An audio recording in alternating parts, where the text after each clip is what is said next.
Mungkin di antara kalian pernah merasakan kesulitan untuk mengikuti biaya hidup. Tenang saja, kalian tidak sendirian. Sistem keuangan di dunia ini sudah dimanipulasi, tetapi tidak seperti yang kalian pikirkan. Singkatnya, perusahaan, pemerintah, dan orang-orang berkuasa memiliki triliunan bahkan mungkin kuadriliun dolar utang mereka yang mungkin mereka belum tentu bisa bayar.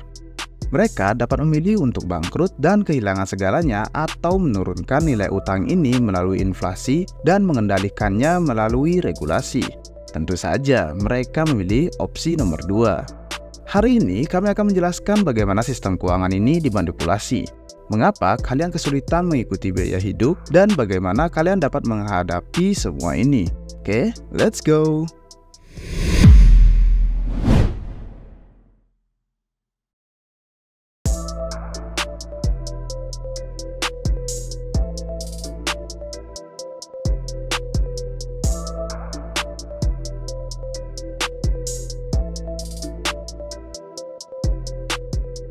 Oke, pertama-tama kami akan membahas mengenai 3 faktor sistem keuangan.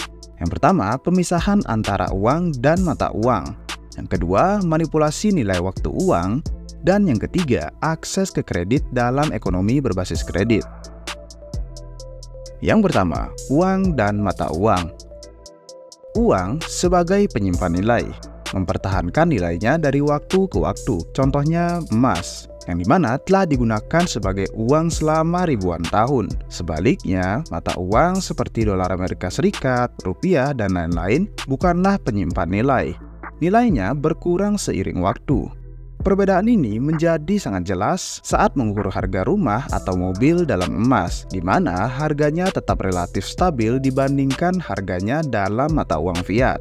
Secara historis, uang dan mata uang adalah hal yang sama, dengan mata uang mewakili klaim atas uang. Namun, pada tahun 1971, Presiden Amerika Serikat Richard Nixon menghentikan dukungan dolar terhadap emas, yang dimana memungkinkan pemerintah dan bank sentral untuk meningkatkan suplai mata uang secara signifikan.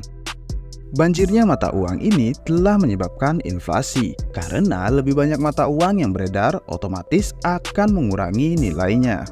Inflasi yang dimaksudkan untuk mendorong pengeluaran, yang dimana memiliki konsekuensi yang merugikan. Tetapi inflasi juga menghambat orang untuk menyimpan nilai dalam mata uang, mendorong konsumsi berlebihan, dan merusak lingkungan. Selain itu, pengukuran resmi inflasi mungkin meremehkan tingkat inflasi yang sebenarnya. Isu krusial yang muncul dari pemisahan antara uang dan mata uang adalah bahwa individu rata-rata terus menerima pembayaran dalam bentuk mata uang yang terdepresiasi. Namun, mereka diberitahu bahwa mata uang ini kuat seperti emas. Kecenderungan inflasi ini berkontribusi pada persepsi kesulitan mengikuti biaya hidup dan stagnasi keuangan.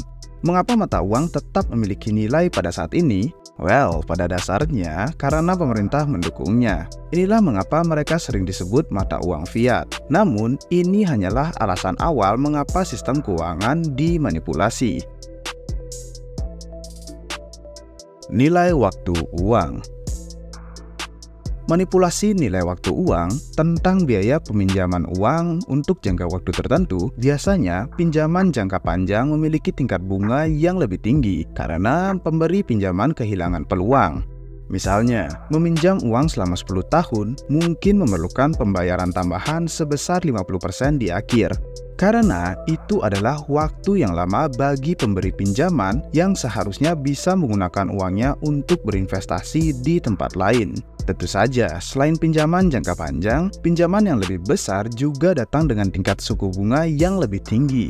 Meminjam 1 miliar dolar selama 1 dekade mungkin akan menuntut pembayaran tambahan sebesar 100% karena resikonya. Disinilah bank sentral hadir.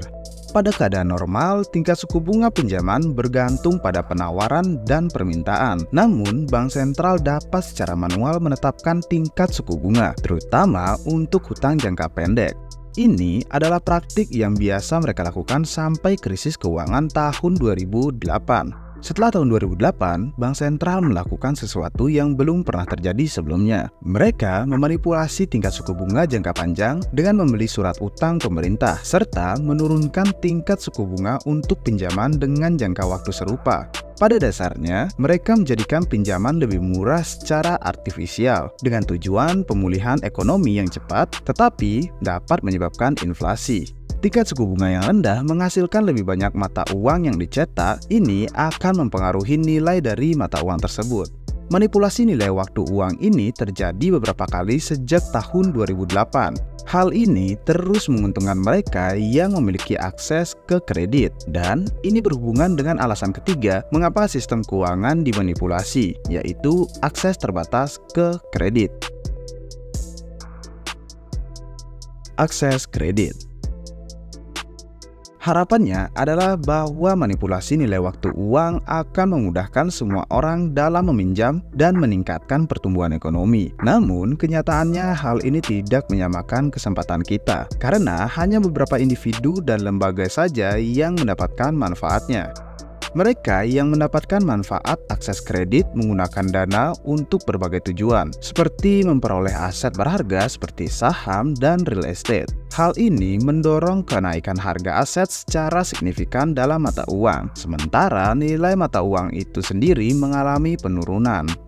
Untuk tetap sejalan, orang-orang biasa harus meminjam lebih banyak mata uang, yang dimana lebih lanjut menginflasi harga aset. Jika dilihat sekilas, hal ini tampak sebagai pertumbuhan ekonomi dengan semua angka yang meningkat. Namun, jika diteliti lebih lanjut, jelas ini hanya inflasi harga aset yang didorong oleh pinjaman murah. Sejak tahun 2008, pertumbuhan ekonomi relatif rendah, sebagaimana tercermin dalam produktivitas ekonomi negara-negara G20 datar. Inilah inti dari ekonomi berbasis kredit. Kesuksesan dalam dunia berbasis kredit ini bergantung pada kapasitas meminjam kalian, yang dimana semakin sulit karena beberapa alasan. Salah satunya karena manajer aset seperti BlackRock telah memperkenalkan regulasi tidak resmi, terutama ideologi investasi ESG atau yang kita kenal sebagai lingkungan, sosial, dan tata kelola yang mempengaruhi nilai waktu uang. Kepatuhan dengan ideologi ESG ini seringkali menghasilkan tingkat suku bunga yang lebih rendah dan persyaratan pinjaman yang lebih baik. Menariknya, regulasi keuangan tidak resmi seperti ESG ini semakin mempengaruhi daripada yang resmi, terutama karena kriteria ESG ini diterapkan pada tingkat individu. Bank sentral juga mengambil langkah yang luar biasa selama tragedi flash crash yang dimana disebabkan oleh COVID-20, di mana mereka membeli utang korporasi, menurunkan tingkat suku bunga pada utang tersebut. Namun, mereka hanya membeli utang dari perusahaan tertentu, otomatis memberi perusahaan-perusahaan ini keuntungan yang tidak adil dengan tingkat pinjaman yang lebih rendah. Oke, secara ringkas, akses ke kredit saat ini sangat bergantung pada kapasitas kalian. Individu yang kaya dan lembaga besar menikmati persyaratan kredit yang menguntungkan buat mereka, yang dimana akan meningkatkan kekayaan mereka. Sebaliknya, individu dan lembaga kecil menghadapi akses yang semakin sulit ke kredit kecuali mereka mematuhi regulasi seperti ESG. Namun, bahkan jika demikian, persyaratan kredit mereka tidak akan sebanding dengan entitas yang lebih besar, menyebabkan mereka tertinggal dalam ekonomi yang didorong oleh kredit ini. Oke, lantas bagaimana kalian dapat menghadapinya? Untuk berhasil dalam sistem keuangan yang telah dimanipulasi ini, mulailah dengan mendapatkan sudut pandang yang tepat. Akui bahwa bukanlah model ekonomi ideal seperti kapitalisme. Ini adalah sistem yang berbeda di mana mata uang didevaluasi pemerintah karena terputus dari uang asli. Bank-bank memanipulasi nilai waktu uang dan akses ke kredit dikendalikan oleh lembaga internasional yang tidak dapat dipertanggungjawabkan. Kompleksitas ini semakin dalam ketika kalian menyadari bahwa perusahaan-perusahaan ini mempengaruhi pemerintah melalui lobi-lobi. Bank sentral pada dasarnya dimiliki oleh bank-bank komersial dan organisasi internasional dikendalikan oleh pemerintah. Sistem ini dimanipulasi karena entitas-entitas ini memiliki utang yang tak terbayarkan. Mereka membutuhkan devaluasi mata uang, nilai waktu uang yang rendah, dan kendali atas akses kredit untuk menghindari kebangkrutan yang dapat menghancurkan mereka. Oleh karena itu, fokus mereka pada mata uang digital bank sentral atau CBDC untuk kendali total atas mata uang. Dalam konteks ini, pahami bahwa entitas yang berutang besar bertujuan untuk memicu inflasi dan memanipulasi aliran mata uang untuk melindungi diri sendiri. Oke, bayangkan mereka menyesuaikan tingkat air kolam renang sambil mengubah ukurannya. Mereka tidak mengincar kita, tetapi jika kalian mencoba untuk tetap mengapung, kalian tetap akan kesulitan. Solusinya adalah melindungi kekayaan dan stabilitas keuangan kalian. Namun, hal ini tidak mudah. Dibayar dengan uang, bukan mata uang. Itu adalah hal yang jarang terjadi karena biayanya yang tinggi. Jadi, hanya ada pilihan lain. Sayangnya, kalian tidak memiliki wewenang untuk memulihkan nilai waktu uang atau tingkat suku bunga ke tingkat normal, kecuali kalian bekerja di bank sentral. Mencoba hal ini bisa mengakibatkan kehilangan pekerjaan atau konsekuensi yang lebih buruk. Entitas-entitas ini tidak mampu membayar tingkat suku bunga yang tinggi karena utang mereka yang sangat besar, setidaknya secara teori ya.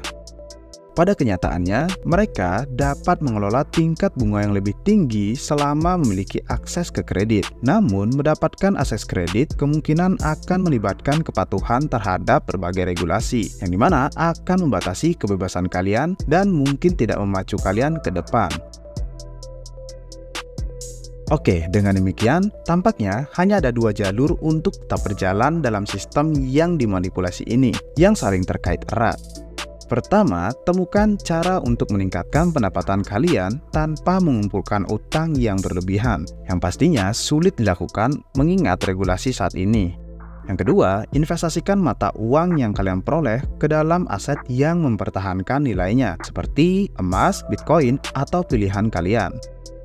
Meningkatkan pendapatan sambil mengendalikan utang adalah bagian yang tersulit. Dengan munculnya regulasi seperti ESG, memulai bisnis kecil mungkin menjadi mustahil kecuali kalian sepenuhnya patuh.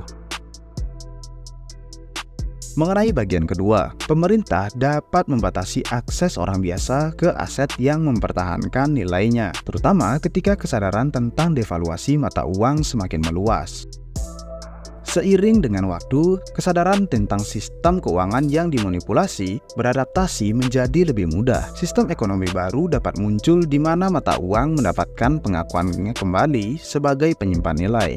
Hanya masalah waktu, dan kembali ke sesuatu yang mirip dengan standar emas mungkin akan menjadi pilihan terbaik. Atau mungkin solusinya adalah dengan membangun sistem keuangan baru yang lebih desentral dan transparan di atas blockchain.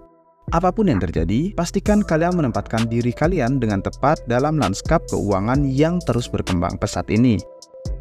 Oke, bagaimana tanggapan kalian mengenai sistem keuangan global saat ini guys? Berikan tanggapan kalian di bawah, dan tonton juga video kami yang lain mengenai pembahasan basic tentang cryptocurrency di samping ya. So, sampai jumpa kalian di video selanjutnya. Cheers!